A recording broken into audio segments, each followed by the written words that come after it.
मंडळी ठरलं तर मग मालिकेच्या या भागामध्ये आपण बघणारच आहोत, कारण माझी लाडकी प्रिन्सेसला अर्जुनला इतकी गोड आवाजात आवाज देते नाही, अरे अर्जुन दादा तू सायली ताईला नाही का आणलं. त्यावर अर्जुन तिला इतकं गोड उत्तर देतो ना प्रेक्षकांनो, अगं हे बघ तू अशी रडली ना तर मग सायली ताई येणार नाही बरं का, तू रडू नको बरं का. आणि खरंच अर्जुनचा खूपच धीर संपला आहे मंडळी. पण तितक्यात मधुभाऊ म्हणता असता की अरे बाळा तू असं रे नको म्हणू, हे बघ तू ना आता घरी जा बरं का कुसुमताई बरोबर.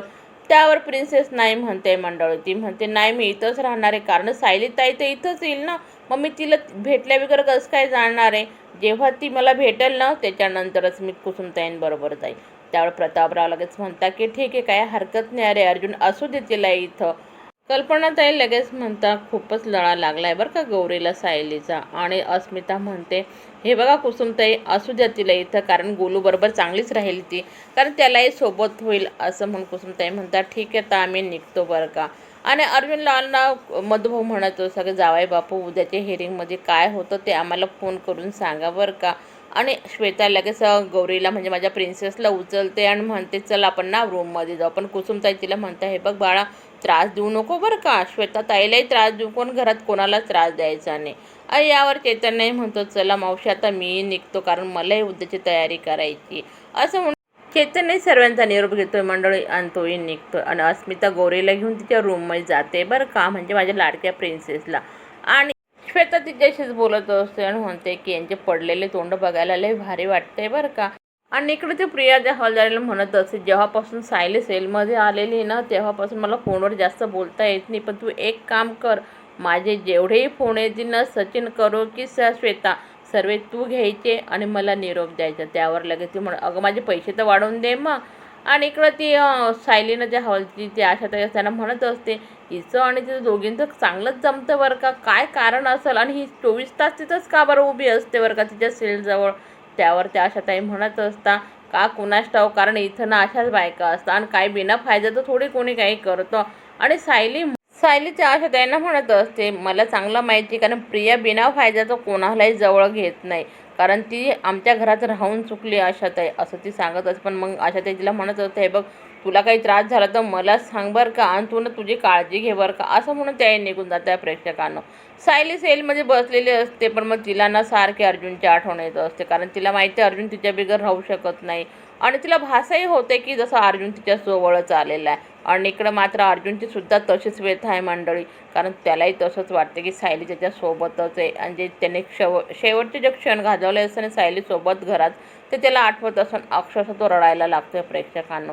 साहजिकच आहे, कारण कधी तो एक दिवसही बायको बिगरनं राहणारा आज एवढे दिवसापासून एक रात्र त्याच्याकडनं कशी निघते हे त्यालाही समजायला मार्गाने मंडळी.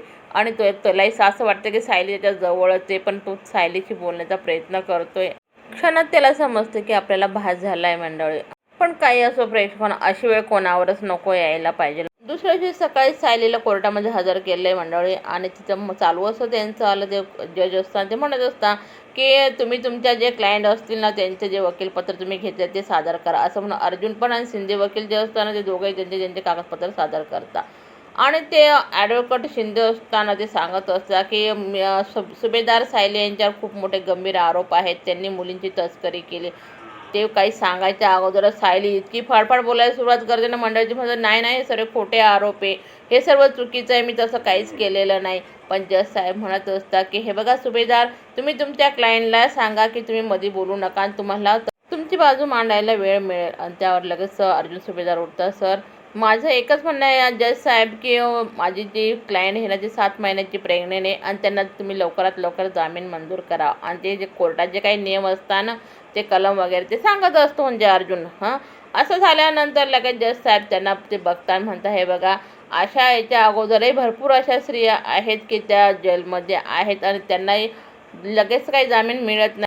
प्रेग्नेंट असलं म्हणून तरी काय झालं, पण तुमच्या क्लायंटला खूप मोठे गंभीर गुन्हे आहेत मिस्टर सुभेदार, त्याच्यामुळे तुमच्या क्लायंटला जामीन मिळणार नाही हे मात्र तेवढं सत्य आहे. आणि तुमच्या आरोपीची पूर्णपणे काळजी घेतली जाईल. मात्र आता खूपच टेन्शनमध्ये येऊन गेला आहे अर्जुनलाही समजत नाही काय बोलावं. आणि सचिन व्हिडिओ कॉल करून प्रियाला पूर्ण मोबाईलवर आखवते का हाल दाखवतोय मंडळी. आणि इकडं सचिन राकेशला म्हणतो तू आजूबाजूला बघ बरं का, कोणी लक्ष ठेवू नये का आपल्यावरती. त्या अर्जुनचं काही खरं नाही, तो कोणाला कोण आपल्या मार्गावर पाठवायचा आहे आणि आपलं लेणे के देणे पडून जातील. आणि त्यावर लगेच सायली खाली उतरते आणि अर्जुन अजूनही शुद्धीवर नसल्यासारखं पण चैतन्य त्याला म्हणत होतं की अरे अर्जुन सायलीला घेऊन चालले बरं का. आणि लगेच सायलीला शुद्धीवर आल्यासारखा करतोय अर्जुन आणि म्हणतो बायको मी खरंच नाही का सोडवू शकला तुला. त्यावर सायली म्हणत असते बघा मला तरी कल्पना होतीच इतक्या लवकर मला जामीन मिळणार नाही, पण तुम्ही नका टेन्शन घेऊ, माझा तुमच्यावर पूर्ण विश्वास आहे. आणि मंडळाच्या पुढील भागामध्ये समजणारच आहे, कारण अर्जुन काही केलं तरी सायलीला सोडवेलच. व्हिडिओ आवडला तर व्हिडिओला लाईक करा, चॅनल सबस्क्राईब